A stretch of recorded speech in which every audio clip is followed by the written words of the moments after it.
Je vais quand même ouvrir avec une citation de Maldinet qui écrivait ceci. Marcher et parler sont des actes de présence à même lesquels un homme s'éprouve exister en ouvrant le dehors. Et puis, ceci sans autre forme de procès. Le seul langage compréhensible que nous puissions parler l'un à l'autre est celui de nos objets dans leur rapport mutuel. Nous serions incapables de comprendre le langage humain. Il resterait sans effet. Il serait compris et ressenti d'un côté comme prière et imploration, et donc comme une humiliation, exprimée honteusement, avec un sentiment de mépris. Il serait reçu par l'autre côté comme une impudence ou une folie, et repoussé comme tel.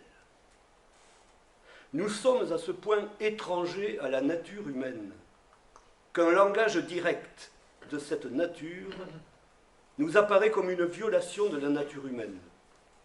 Au contraire, le langage aliéné des valeurs matérielles nous paraît le seul digne de l'homme, la dignité justifiée, confiante en soi et consciente de soi.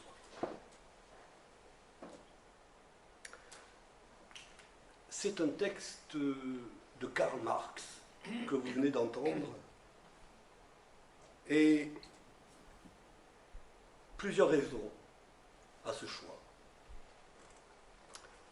La première tient au fait qu'elle est le fruit du hasard. J'ai retrouvé cette citation tout à fait par hasard. Et qu'en présence de Joël, je ne pouvais que me souvenir de cette différence que Jacques Lacan fait entre l'automaton et la tuquée, alors que le premier reste pris dans les filets de quelques calculs toujours possibles, le second renvoie à un hasard absolu. C'est ainsi que je rangeais un tas, un fouillis de vieux papiers, que je tombais sur ce numéro d'avril-mai 71, qui s'intitulait « Les cahiers pour la folie ». Et ils avaient mis en bannière cette citation. J'ai vaguement cherché, mais je ne sais pas. Probablement du jeune Marx, mais je ne sais pas. Donc ce phénomène de hasard m'a fait choisir, c'était la première raison en tout cas, cette citation. La seconde, la deuxième, puisqu'il y en aura une troisième, c'est qu'il y est question de l'homme, du langage et de notre humanité.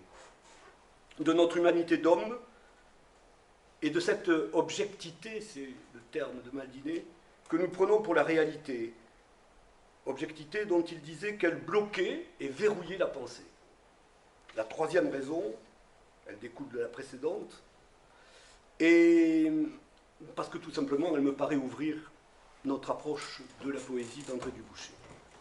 En tout cas telle que l'accompagne Maldinet, notamment au travers de la distinction qu'il opère dans la parole même, entre parole parlée, discours, et une parole parlante qui serait poésie. Donc entre une langue, simple instrument du vivant humain, et une parole risquée, où l'homme comme existant aurait sa part. Très très vite, parce qu'on ne sait jamais, mais très très vite. André Dubouché est donc né à Paris en 1924, il part aux États-Unis avec sa famille, il publie ses premiers textes critiques dans la revue de Jean-Paul Sartre, Les Temps modernes. On est dans les années 48, 49, 50. Notamment sur René Char, sur Pierre Reverdy, sur Charles Baudelaire. Et il publie ses premiers recueils de poésie, notamment R, Le Moteur blanc, Dans la chaleur vacante, Au Mercure de France, Dans la chaleur vacante, dont je lirai un extrait tout à l'heure, Au Mercure de France, à qui il restera fidèle. S'il y a des questions, on pourra y revenir. Pourquoi? À qui il restera fidèle, en tout cas. Tout cela est repris aujourd'hui, puisque vous trouverez l'essentiel de l'œuvre d'André Dubouché en poésie Gallimard, hein, du moins pour la poésie. Donc c'est 3 volumes. Je vous dirai ensuite qu'il collaborera avec de nombreux amis peintres, à de nombreux livres d'artistes, en tout cas ce qu'on appelle ainsi, disons des livres singuliers, que son ami Yves Perret préfère nommer des livres de dialogue. Et il se consacrera également à d'importants travaux de traduction, langue allemande avec Hölderlin, Paul Celan, bien sûr, la langue russe avec aussi Mandelstam, et l'anglais avec Joyce et Faulkner. Il est mort dans la Drôme, à Truinas, où il vivait, à une montagne près de Philippe Jacotet, qui lui vit toujours à Grignan. Alors, plus peut-être qu'avec tout autre poète, si l'on accepte le Mallarmé d'un coup de dé, lire André Dubouché a de quoi arrêter. Prendre en main un livre d'André Dubouché, c'est être comme jeté à la rue. C'est en tout cas se retrouver dehors, un peu hors de toute route. Déroute, c'est le mot qui vient quand on ouvre de ces livres.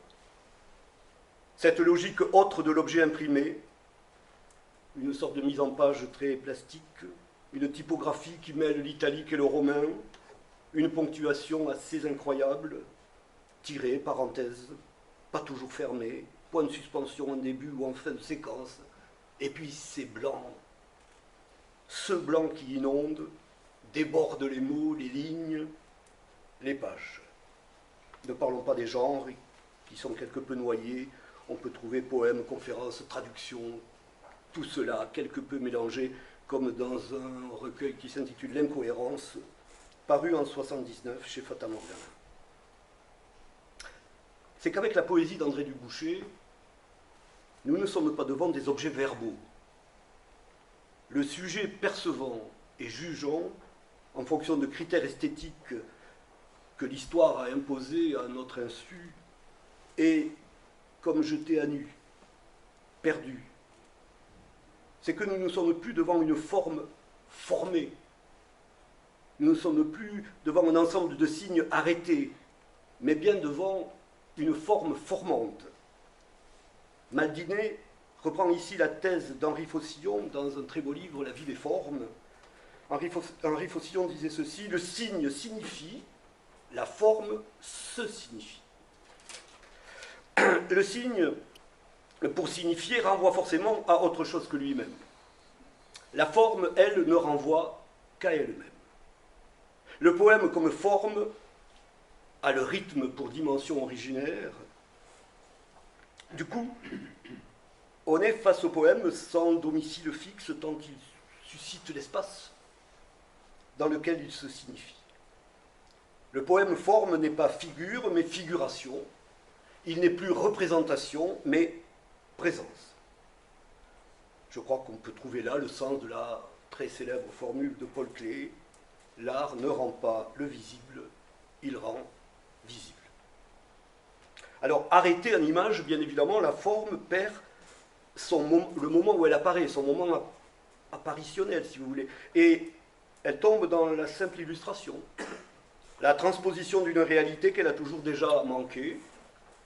Et Maldinet peut écrire: le moment esthétique n'est pas le quoi de son apparence, mais le comment de son apparition. Alors si le réel est le couple que nous formons avec le monde, alors il nous faut partir d'une séparation d'origine.